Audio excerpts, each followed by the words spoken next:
14-15 अगस्त 1947 की आधी रात को जब पूरी दुनिया सो रही थी, तब भारत अपनी आज़ादी का जश्न मना रहा था। लेकिन क्या आप जानते हैं कि आज़ादी के साथ भारत को खुशियों से ज़्यादा तीन बड़े और खतरनाक घाव मिले थे। तो इन तीन बड़े खतरनाक घावों को जानने के लिए कि ये कौन से हैं, तो आइए हम देखते हैं इस चैप्टर की वीडियो में। तो वीडियो को बिना स्किप किए अंत तक देखें, क्योंकि यहाँ से बोर्ड परीक्षा में दीर्घ उत्तरीय प्रश्न सीधे पूछे जाते हैं। तो हम देख रहे हैं यहाँ पर कक्षा 12वीं की राजनीतिक विज्ञान की सेकंड बुक, भारत की राजनीति का फर्स्ट अध्याय, राष्ट्र निर्माण की चुनौतियाँ, जिसके हम विस्तृत नोट्स देखेंगे। और यदि आपने इन नोट्स को अच्छे से पढ़ लिया है, समझ लिया है, तो आपको बुक पढ़ने की आवश्यकता नहीं है। और यदि आपको 100 में से 100 नंबर लाने हैं पॉलिटिकल साइंस में, तो फिर भी मैं एक बार सजेशन करूँगा कि आप बुक को एक बार रीड जरूर कर लें। तो यहाँ पे हम देखते हैं टॉपिक फर्स्ट को, नए राष्ट्र की शुरुआत और उसकी मुख्य चुनौतियाँ। तो यहाँ पे स्वतंत्रता का ऐतिहासिक क्षण, तिथि एवं समय। तो 14-15 अगस्त 1947 की मध्यरात्रि को भारत स्वतंत्र हुआ।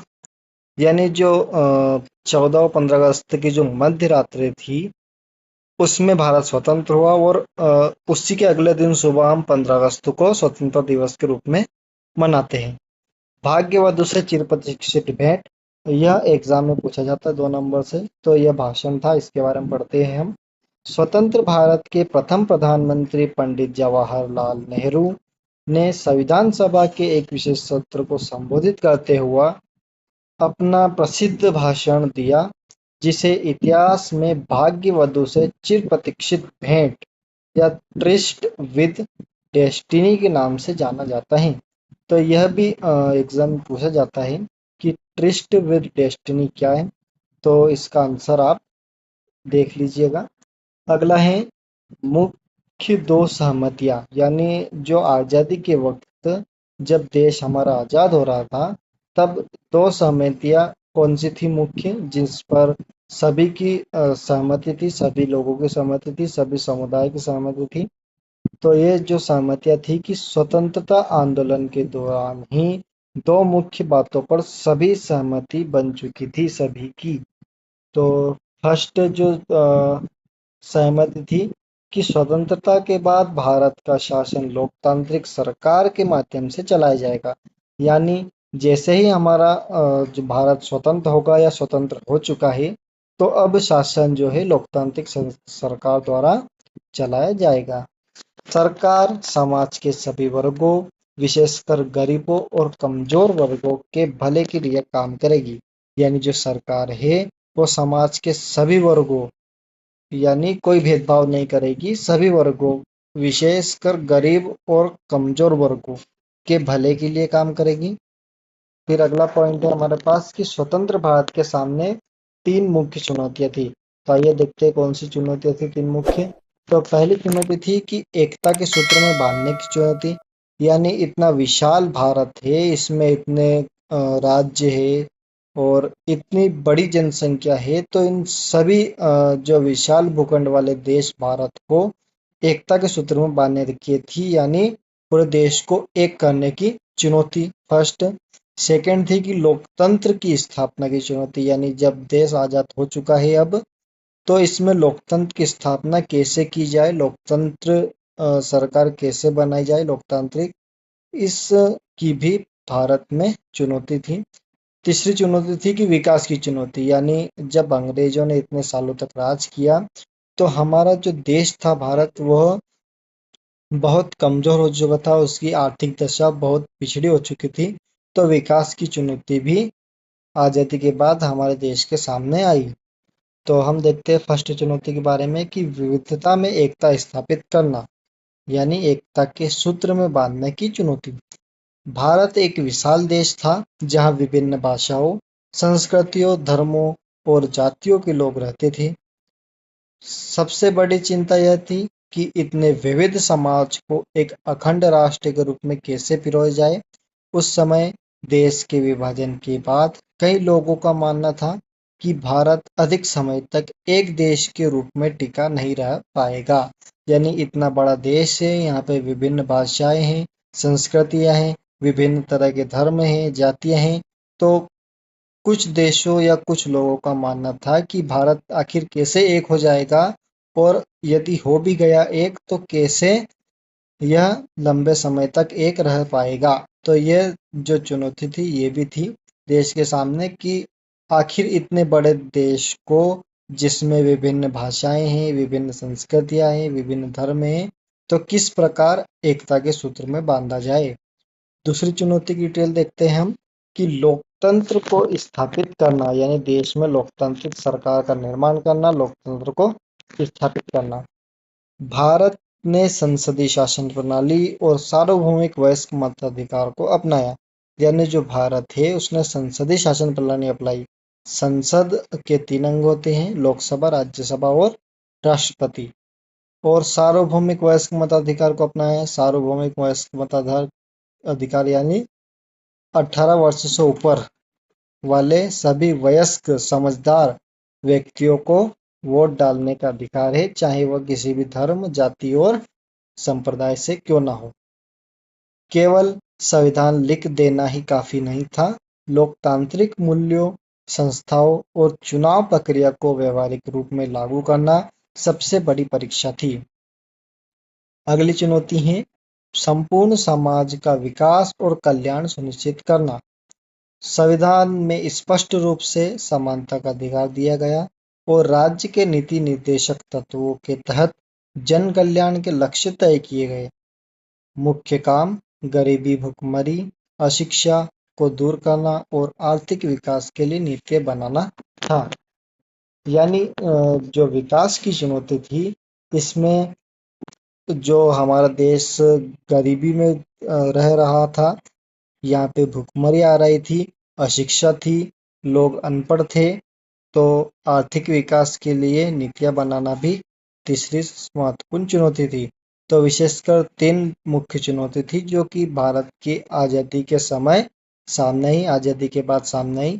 फर्स्ट चुनौती थी कि इतने बड़े देश को, इतने विशाल का जनसंख्या, जहाँ अलग अलग संप्रदाय, अलग अलग जातियां, भाषा, धर्म आदि के लोग रहते हैं, इनको एकता के सूत्र में बांधने की चुनौती। दूसरी चुनौती थी कि लोकतांत्रिक सरकार की स्थापना करने की, देश को लोकतांत्रिक रूप देने की। तीसरी चुनौती यहाँ पर विकास की चुनौती थी। बढ़ते अगले टॉपिक की तरफ, विभाजन, विस्थापन, त्रासदी और पुनर्वसन। फर्स्ट हमारा आता है द्विराष्ट्र सिद्धांत। तो इसके बारे में पढ़ते हैं कि द्विराष्ट्र सिद्धांत क्या था, प्रतिपादक कौन थे इसके। तो यह सिद्धांत मुस्लिम लीग, विशेषकर मोहम्मद अली जिन्नाह, यानी जो इसके प्रतिपादक थे, परीक्षा में आता है तो आपको लिखना है मोहम्मद अली जिन्नाह थे इनके प्रतिपादक। इस जो सिद्धांत के द्वारा प्रस्तुत किया गया था। यह अवधारणा क्या थी, इस सिद्धांत के अनुसार भारत किसी एक कौम का नहीं बल्कि हिंदू और मुस्लिम नाम की 2 अलग अलग कौमों का देश है। इसी आधार पर मुस्लिम लीग ने मुसलमानों के लिए एक अलग देश पाकिस्तान की मांग की। यानी जो मोहम्मद अली जिन्ना थे, उनका मानना था कि भारत एक कौम का नहीं है बल्कि हिंदू और मुस्लिम नाम की 2 अलग अलग कौमों का देश है। तो मुस्लिम लीग ने मुसलमानों के लिए, यानी जो ये लीग थी जिसके प्रतिपादक, जिसके अध्यक्ष मोहम्मद अली जिन्ना थे, नेतृत्व करता, तो इनका मानना था कि मुसलमानों के लिए एक अलग देश पाकिस्तान की स्थापना की जाए। कांग्रेस का रुख, तो भारतीय राष्ट्रीय कांग्रेस ने इस सिद्धांत और विभाजन का कड़ा विरोध किया। यानी जो कांग्रेस थी जिसमें बड़े बड़े नेता थे, जवाहरलाल नेहरू, डॉक्टर राजेंद्र प्रसाद, भीमराव अम्बेडकर, यानी जो बड़े बड़े दिग्गज नेता थे जिन्होंने देश को आजाद कराने में अपना योगदान दिया, महत्वपूर्ण योगदान दिया। तो इनका मानना था कि जो मोहम्मद अली जिन्ना ने जो सिद्धांत दिया है, जो मुद्दा उठाया है, वो और जो विभाजन की बात कह रहे हैं, उसका कड़ा विरोध किया कि ये गलत है। लेकिन राजनीतिक परिस्थितियों के दबाव में अंततः इसे स्वीकारना पड़ा। तो इसके तहत विभाजन की प्रक्रिया, यानी विभाजन कैसे हुआ, सिद्धांत के अनुसार, सिद्धांत को मानने के बाद विभाजन का आधार धार्मिक बहुसंख्यक या धार्मिक बहुसंख्या को बनाया गया। यानी जो आधार था, यदि परीक्षा में पूछे कि विभाजन का आधार क्या था, तो धार्मिक बहुसंख्या। तो विभाजन का आधार धार्मिक बहुसंख्या को बनाया गया। इसका अर्थ था कि जिन इलाकों में मुसलमान बहुसंख्यक थे वे पाकिस्तान का हिस्सा होंगे और शेष हिस्से भारत में रहेंगे। यह प्रक्रिया अत्यंत जटिल थी। यानी जो विभाजन का आधार बनाया गया उसके तहत यह निर्णय लिया गया कि जिन स्थानों पर मुस्लिम आबादी ज्यादा रहती है वे स्थान को पाकिस्तान बना दो, और जिन स्थानों पर जो हिंदू हो जाते हैं उस स्थान को भारत रहने दो, शेष हिस्सा भारत का होगा। तो अगला पॉइंट है, कोई एक मुस्लिम बहुल बहुल क्षेत्र न होना। पूरे भारत में ऐसा कोई एक अकेला इलाका नहीं था जहां केवल मुसलमान रहते हैं। यानी कोई ऐसा निश्चित क्षेत्र नहीं था कि यहाँ पे सिर्फ मुसलमान रहते हैं। तो ऐसे दो मुख्य क्षेत्र थे, एक पश्चिम में जिसे पश्चिम पाकिस्तान बनाया गया, और दूसरा पूर्व में जिसे पूर्वी पाकिस्तान बनाया गया। यानी जब शुरुआत में दो पाकिस्तान बनाए गए, एक पूर्वी पाकिस्तान और एक पश्चिमी पाकिस्तान, और वर्तमान में सिर्फ एक ही पाकिस्तान है। और जो पश्चिमी पाकिस्तान था वही मेन पाकिस्तान है। लेकिन जो पूर्वी पाकिस्तान था 1971 के बाद वो बांग्लादेश के रूप में, एक नए देश के रूप में सामने आया।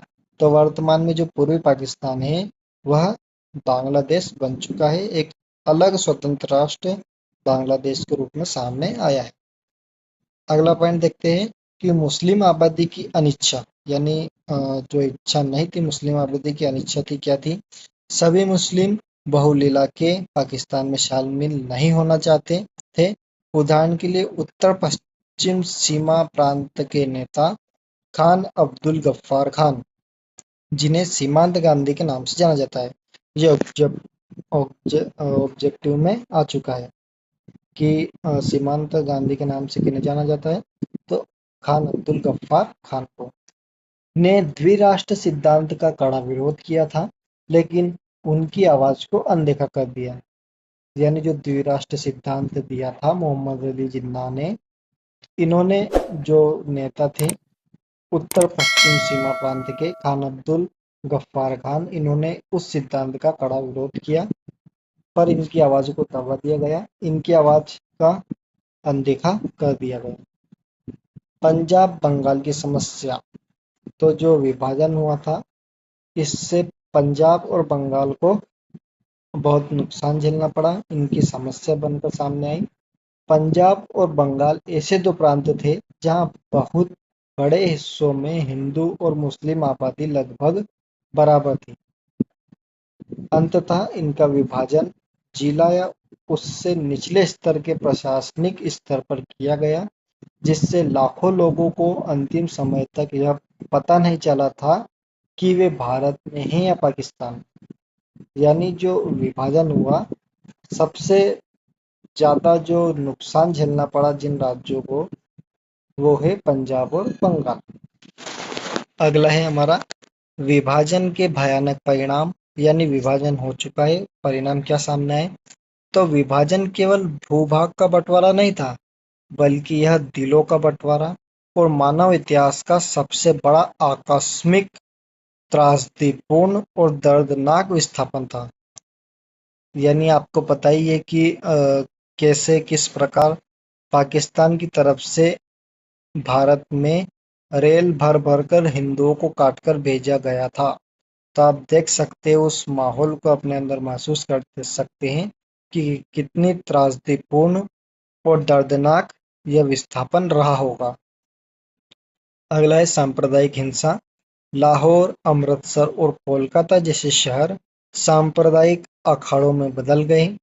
हिंदुओं और सिखों ने मुस्लिम बहुल क्षेत्रों में और मुसलमानों ने हिंदू सिख बहुल क्षेत्रों में जाना बंद कर दिया। यानी जिस स्थान पर मुस्लिम बहुत रहते थे, बहुत संख्या में रहते थे, वहाँ पे हिंदू और सिख नहीं जाते थे, और जिन स्थानों पर हिंदू ज्यादा रहते थे वहाँ पे मुस्लिम जाना बंद कर दिया उन्होंने।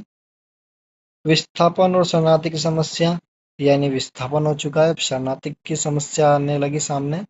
तो लगभग 80 लाख लोगों को मजबूरी में अपना घर बार छोड़कर सीमा पार जाना पड़ा। इन लोगों ने सीमाओं के दोनों ओर बने शरणार्थी शिविरों में अत्यंत दयनीय परिस्थितियों में दिन बिताए। यानी जब विभाजन हुआ तो लगभग 80 लाख लोग थे जिन्होंने घर छोड़ा, अपना जमीन जायदाद छोड़ी और सीमा पार गए। यानी पाकिस्तान से कई शरणार्थी भारत आए और भारत से कई शरणार्थी पाकिस्तान गए। अगला है हिंसा और जनहानि। इस हिंसा में लगभग 5 से 10 लाख लोगों ने अपनी जान गंवाई। यानी जो हिंसा होने हुई थी विस्थापन के दौरान, जैसे कि हमने अभी बताया कि ट्रेन में काट काट कर भेजा हिंदुओं को पाकिस्तान की तरफ से, तो ऐसे ही हिंसा भारत में भी हुई। तो इस हिंसा में लगभग 5 से 10 लाख लोगों ने अपनी जान गंवाई। महिलाओं पर अत्याचार, हजारों महिलाओं का अपहरण किया गया, उन्हें जबरन धर्म परिवर्तन और विवाह के लिए मजबूर किया गया। कई परिवारों ने अपनी कुल की इज्जत बचाने के नाम पर खुद अपनी बहू बेटियों को मार डाला। संपत्ति का बंटवारा, तो वित्तीय परिस्थितियों से लेकर टेबल, कुर्सी, टाइपराइटर, यहाँ तक कि पुलिस के वाद्य यंत्रों और सरकारी कर्मचारियों का भी बंटवारा हुआ। यानी दोनों देशों के बीच जो विभाजन हुआ तब दो देश बन चुके, पाकिस्तान और भारत, पहले एक ही था। तो जब विभाजन हुआ तो दोनों देशों के बीच वित्तीय संपत्ति का तो बंटवारा हुआ ही, लेकिन टेबल का भी हुआ, कुर्सी का भी हुआ, टाइपराइटर का भी हुआ, यहाँ तक कि पुलिस के जो वाद्य यंत्र होते हैं उनका भी हुआ, और सरकारी कर्मचारियों का भी बंटवारा हुआ। बट अगले टॉपिक की तरफ, जिसमें है महात्मा गांधी की शहादत। गांधी जी की भूमिका। 15 अगस्त 1947 को महात्मा गांधी आजादी के जश्न में शामिल नहीं हुए। वे कोलकाता में थे और वहां हो रहे भयानक सांप्रदायिक दंगों को शांत करने के लिए उपवास अनशन पर कर रहे थे, या अनशन पर बैठे थे। उनके प्रयासों से कोलकाता और दिल्ली में शांति का माहौल बनने लगा था। हत्या की पृष्ठभूमि और घटना। तो गांधी जी की मानना था कि भारत में अल्पसंख्यकों, विशेषकर मुसलमानों को समानता और सुरक्षा मिलनी चाहिए। उन्होंने सरकार पर पाकिस्तान को उसकी बची हुई वित्तीय देनदारी का भुगतान करने के लिए भी दबाव बनाया। यानी जो भारत सरकार के लिए भारत सरकार को उन्होंने कहा कि पाकिस्तान की जो भी देनदारियां हैं, बची हुई संपत्तियां हैं, उनको तुरंत भुगतान कर दिया जाए, उनको लौटा दी जाए। तो सरकार पर भी उन्होंने दबाव बनाया। अगला पॉइंट है कि हिंदू कट्टरपंथियों का एक वर्ग गांधी जी की इस धर्मनिरपेक्ष व शांतिप्रिय नीति से नाराज था। यानी जो हिंदू कट्टरपंथी थे कुछ, उनका मानना था कि जब दो देशों का बंटवारा हो ही चुका है तो भारत में जो मुस्लिम अल्पसंख्यक है उनको समानता क्यों दी जा रही है, उनको क्यों बचाया जा रहा है, भेजो अपने अपने देश। तो जो हिंदू कट्टरपंथी थे वो गांधी जी से नाराज हो गए। आखिरकार 30 जनवरी 1948 को दिल्ली में शाम की प्रार्थना सभा के दौरान नाथूराम विनायक गोडसे ने महात्मा गांधी पर 3 गोलियां चलाई, जिससे उनकी मौके पर मृत्यु हो गई। तो ये भी ऑब्जेक्ट बहुविकल्पी प्रश्न में बनता है कि गांधी जी की हत्या कब हुई। 30 जनवरी 1948 को किसने की? नाथूराम विनायक गोडसे ने। प्रभाव क्या पड़ा? गांधी जी की मृत्यु के बाद पूरे देश में सांप्रदायिक हिंसा पर अचानक अंकुश लग गया। भारत सरकार ने सांप्रदायिक नफरत फैलाने वाले संगठनों पर सख्त कदम उठाए और राष्ट्रीय स्वयंसेवक संघ आरएसएस जिसे संगठनों पर कुछ समय के लिए प्रतिबंध लगा दिया है। यानी जो आरएसएस संघ है, स्वयंसेवक संघ, ये आज़ादी के पहले का है। तो ये जो संघ है और कुछ मुस्लिम के भी संघ थे, उन पर प्रतिबंध लगा दिया गया कि जब गांधी जी की मृत्यु हो चुकी है तो और ज़्यादा भड़केंगे लोग, इस कारण इस पर प्रतिबंध लगाया गया।